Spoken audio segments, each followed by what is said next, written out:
Deti sú to najvzácnejšie, čo máme, sú naša budúcnosť. Tejto myšlienky sa drží aj človek, ktorý sa rozhodol finančne podporiť novorodencov z Nitrianskeho a Trnavského kraja.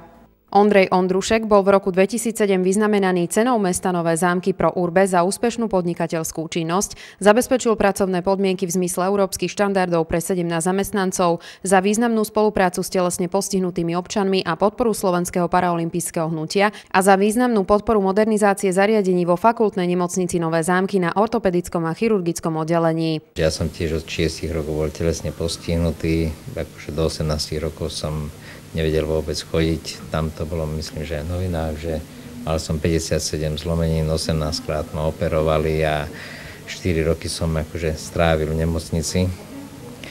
V 18 som sa naučil chodiť a potom som aj nastúpil sem akože do nemocnice, tu som robil 8 rokov. Počas slávnostného odovzdávania ocenení sa Ondrej Ondrušek vyjadril, že 40 000 korún, ktoré k oceneniu patria, zdvojnásobí a použije na dobročinné účely. 13. decembra 2007 tak na novorodeneckej klinike fakultnej nemocnice v Nových Zámkoch odovzdal symbolický šek na 40 000 korún prednostovi kliniky Františkovi Bauerovi pre nadáciu Novorodenec. Táto položka, to je maličkosť, čo sa toho týka, lebo keď mi tí lekári zavolajú a poprosia ma, viem, že tu žijem v Nových Zámkoch.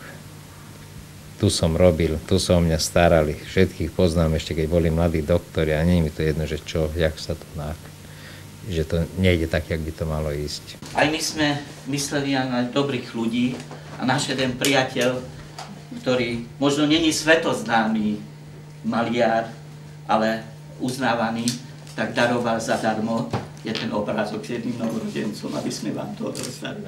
Veľmi pekne ďakujem. Že nie vtedy treba, keď už horí, ale vtedy treba dávať, aby tu nábolo, lebo určite, že ako povedal tu na pán primár, že každá koruna pre nich je dôležitá a vieme jedno, že môžeme tu mať najlepších odborníkov, nebudú mať prístroje, nebudú vedieť robiť. 40 000 je síce len nepatrnou čiastkou, ale každá koruna určite pomôže aj novorodeneckému oddeleniu, pretože kompletná a kvalitná zdravotnícka starostlivosť nemôže fungovať bez prístrojov, na ktoré sú potrebné finančné prostriedky.